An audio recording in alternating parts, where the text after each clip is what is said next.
ఆది కాండము 4వ అధ్యాయము 6వ వచనము. ఆది కాండము 4వ అధ్యాయము 6వ వచనము. యెహోవా కయీనుతో, నీకు కోపమేలా? ముఖము చిన్నబుచ్చుకొని ఉన్నావేమి? నీవు సత్క్రియ చేసిన ఎడల తలనెత్తుకొనవా? సత్క్రియ చేయని ఎడల వాకిట పాపము పొంచియుండును. నీ ఎడల దానికి వాంఛ కలుగును, నీవు దానిని ఏలుదు అనెను. అదే వచనాన్ని నేను వేరే ట్రాన్స్లేషన్ ఈజీ తెలుగు వర్షన్లో చదువుతానండి, ఎందుకంటే నాకు కూడా కొన్నిసార్లు మీలాగా అర్థం కాదు. అందుకని ఈ వచనము అదే ఇంకో ట్రాన్స్లేషన్లో చదివినప్పుడు, ఎందుకు కోపగించున్నావు, ఎందుకు రుసరుసలాడుతున్నావు, నువ్వు సరైనది చేస్తే నీకు ఆమోదము అంటే నీకు అభినందన కలిగిస్తుంది కదా, సరైనది చేయకపోతే గుమ్మములో పాపము పొంచి ఉంది. ఏముందంట పాపానికి? ఇంకోటి ఏంటిది సాదృశ్యము? అపవాది పొంచి ఉన్నాడు. దేవుడు కయీనుతో అంటున్నాడంట. దేవుడు ఇక్కడ సిచ్యువేషన్ ఏంటిదంటే, కయీను ఏబేలు అర్పణలు తెచ్చాడు. దేవుడు ఏబేలు ఒక అర్పణను అంగీకరించాడు, కయీను యొక్క అర్పణను అంగీకరించలేదు. అప్పుడు ఈ కయీను అన్నాడంట, ఏంటి నువ్వు ఏబేలు అంగీకరిస్తావు, నాదెందుకు అంగీకరించవు అని అంటే, దేవుడు అంటున్న మాట, నువ్వు సరైనది చేస్తే నిన్ను అభినందించనా, నిన్ను మెచ్చుకొనా, నిన్ను ఎత్తి చూపించనా, నిన్ను హెచ్చించనా? ఏబేలు కరెక్ట్ చేశాడు కాబట్టి నేను ఆయనది అంగీకరించాను. నువ్వు సరైనది చేస్తే నిన్ను కూడా అంగీకరిస్తాను. ఈరోజు చాలా మందికి కుళ్ళు, అసూయ, ద్వేషం. ఎందుకంటే ఒకళ్ళు అలాగా పైకి వెళ్ళిపోతున్నారు, వారు ఏది చేసిన సఫలత ఉంది, వారు ఏది చేసిన ముందుకు ఎందుకు అంత అంటే, వారు they are fighting their emotional battles every day. అంత ఈజీగా ఎవరు ఈ స్థానంలో ఉండరండి.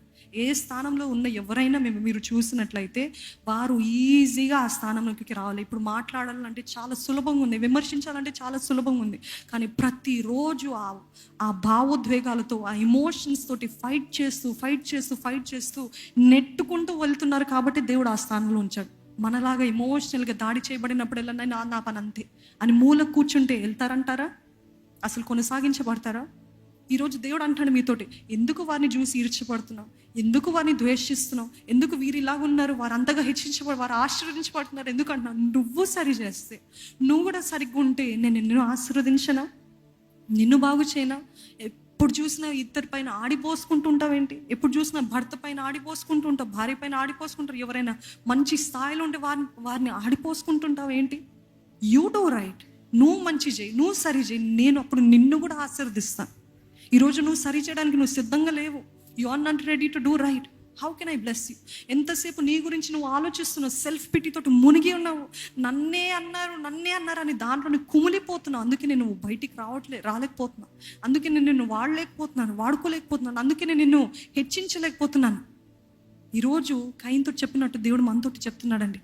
ఇంకెంతకాలం అదే ఎమోషనల్ వూండ్స్ తోటి, ఆ ఎమోషనల్ మానసిక గాయాల చేతనే ఇంకా కొనసాగిస్తారు జీవితం అంతా. చాలామంది మాట్లాడుకోరు కుటుంబాలు, బంధువులతోటి. ఎందుకు అంటే, ఎప్పుడో ఒక రోజు వారు బంధువులు ఏదో తేడాగా మాట్లాడారంట, ఏదో నొప్పించే మాట మాట్లాడారంట. అది 7 సంవత్సరాలు ఆయన మాట్లాడి, కానీ అదే మోసుకుంటూ వెళ్తారు. ఎందుకంటే హృదయంలో గాయపరచబడ్డ నన్ను అంత మాట. మీరు ఎవరండి, మనం ఎవరమండి? ఏమనుకోకండి నేను ఇట్లా అంటున్నానని. నువ్వు ఎవరివి, నేను ఎవరిని? మనం ఏ పార్టీ వారమని మనకి ఇంత గర్వం, ఇంత అహము? ఎంతసేపు వీరు నన్ను గాయం చేస్తారని ఎంతసేపు అంటూ ఉంటారు. కానీ గాయపరచబడ్డారా? కొంతసేపు నొప్పి ఉంటుంది, కొంతసేపు బాధ ఉంటుంది. అవును, వెంటనే దాని నుండి బయటికి రాలేము. కానీ ఇంకా దాంట్లోనే కూర్చుంటారా? ఇంకా క్షమించలేరా? ఇంకా ముందుకు వెళ్ళలేరా? మీరు ఎంతగా మీ జీవితంలో సఫలత చూడాలని అనుకున్నప్పటికీ మీరు ఎమోషనల్గా గాయపరచబడి ఆ క్షమించలేని హృదయం ఉందనుకోండి, దేవుడు మిమ్మల్ని హెచ్చించలేడు. నమ్మిన వారు బిగ్గరగా హల్లెలూయా చెప్తారా? You have to give thanks because you have to understand. Yes, అవును, నేను జీవితంలో ముందుకు వెళ్ళలేకపోతున్నాను అంటే వారిది కాదు, నా తల్లిది కాదు, నా తండ్రిది కాదు తప్పు. నేను క్షమించలేని హృదయం ఉంది. ఆ గాయంలో నేను మునిగి తేలిపోతున్నాను. నేను దాని నుండి బయటికి రాలేకపోతున్నాను. That is why I'm not going ahead in my life. That is why I'm not able to move forward in my life. That is why I'm stagnant. కుళ్ళిపోతున్నాను. నేను ఎక్కడున్నాను, అంతకంతకు దిగజారిపోతున్నాను. ఈరోజు అపవాది మనకి ఎన్నో ఊహలు పుట్టిస్తుంటాడు, భయాలు పెట్టేస్తాడు, క్రిపుల్ చేసేస్తాడు ఫియర్ తోటి. He will cripple us with fear. Cripple అంటే ఏంటిదంటే, ఇలాగా కుష్ఠరోగం వచ్చిన వాళ్ళు ఫోల్డ్ చేయగలుగుతారా అండి? ఓపెన్ చేయలేరు, అట్లాగా స్టక్ అయిపోతారు. అట్లా స్టక్ చేసేస్తున్నాడు. ఎందుకు అని అంటే ఎమోషనల్గా మనం హృదయంతో ఆ మనస్సుతో ఆలోచించాల్సింది హృదయంతో ఆలోచిస్తున్నారు.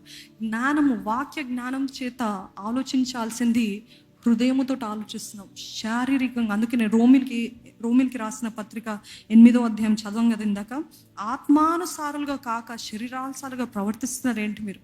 ఆత్మానుసారమైన బ్రతుకు జీవానికి నడిపిస్తుందంట అండి.